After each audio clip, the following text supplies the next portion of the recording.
ওখানে আমি মজা করে বলতেছিলাম এক বাঙালি এসে গেছি, এক বাঙালিরা আমাকে নিয়ে গেছে ওখানে বাংলাদেশি প্রবাসীরা। তখন ওদেরকে বলছি যে আপনার বাঙালিরা তো আসছেন বিদেশে এসে আর যাই পারেন না পারেন একটা জিনিস নিয়ে আসছে, সেটা অভ্যাসটা নিয়ে আসছে। অভ্যাসটা কোনো মতেই তৈরি করে না। এইসব দেশে আমার এক সিঙ্গাপুরে যখন সিঙ্গাপুরে গেছি, আমার এক ব্যাচমেট আরাফাত রহমান, তাকে বলছি এই সিঙ্গাপুরে খালি হাতে কেউ খাবার বানাতে পারে, এটা কি কল্পনা করতে পারো? সে বলছে ইম্পসিবল, এটা কোনো মতেই সম্ভব না। আমি বলে ডাক্তার দেখা করি। তো মস্তম মার্কেটের পাশে ওখানে বাংলাদেশি কিছু হোটেল আছে, তাদেরকে নিয়ে দেখাইছি যে এই রকমের আটা মেখে তারপর বানাচ্ছে, এই পরোটা বানাচ্ছে। আমি বলি যে দেখো হাতে গ্লোভ ছাড়া সিঙ্গাপুরে বাঙালি মানে পরোটা বানাই দিচ্ছে। তো ওখানে বাংলাদেশিরা নিয়ে গেছে, নিয়ে যাওয়ার পরে আমাকে বলছে, আমাকে তারা কয়েছে যে আপনার দিনারি ফিস দিতে হবে। আমি বলি শোনেন, আমি এই সাউথ কোরিয়া আসার পরে, সাউথ কোরিয়া গেছি, জাপান গেছি, চীন গেছি, আমি মোটামুটি পূর্ব দিকে বিশেষজ্ঞ। তো আমার কে জাপানিজ, কে চাইনিজ, কে কোরিয়ান, কে ফিলিপিনো, এইটা চিনতে অনেকদিন সময় লাগছে, মানে কোনো চিনতে পারতাম না। কিন্তু এখন আমি চিনতে পারি, মোটামুটি বুঝতে পারি যে এই দেশই না।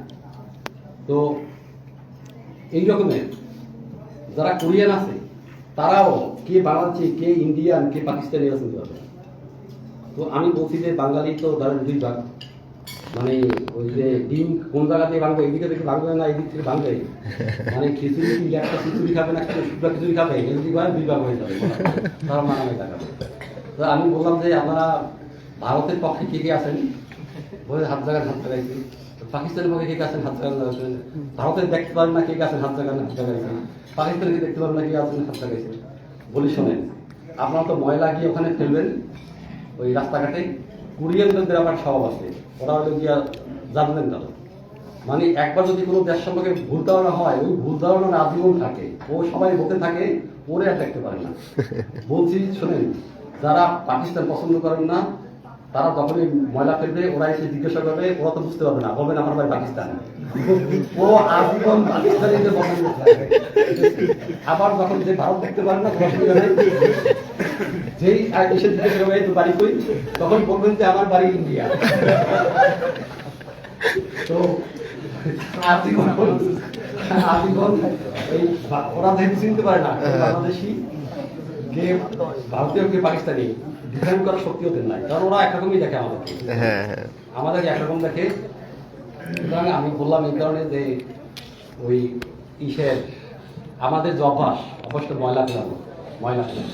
তো আমাদের এই শহরকে আমরা ওই যে ভালো হইতে পয়সা লাগে না একটা বলা আছে না, পরিষ্কার পরিচ্ছন্ন থাকতে একেবারেই পয়সা লাগে না। লাগে বলেন তো? না। আমরা এতগুলো স্বেচ্ছাসেবী এখানে বসেছি, এই শহরটাকে একটু ছোট একটা শহর, আমরা পরিষ্কার পরিচ্ছন্নতার অভিযান যদি চালাই, আমরা এটা চালাবো। এবং এখানে ধুলার একটা সমস্যা আছে, ধুলার জন্য সবথেকে বড় সমস্যা এই রকমের ঢাকার একটা বাইরে একটা মফস্বল শহরে ধুলা একটা বড় সমস্যা হয়ে যাবে, এবং সেটার কারণে কারো ফুসফুসের, কারো হার্টের রোগ হবে, কারো শ্বাসযন্ত্রের রোগ হবে। এটা আসলেই দুঃখজনক বিষয়। তো আমরা কয়েকদিনের মধ্যেই আমাদের প্রথম কার্যক্রম এই শহরকে পরিষ্কার পরিচ্ছন্নতার যে অভিযান, সেই অভিযান পরিচালনা শুরু করবো ইনশাআল্লাহ। আপনারা আমাদের সাথে থাকবেন বলেন ইনশাআল্লাহ।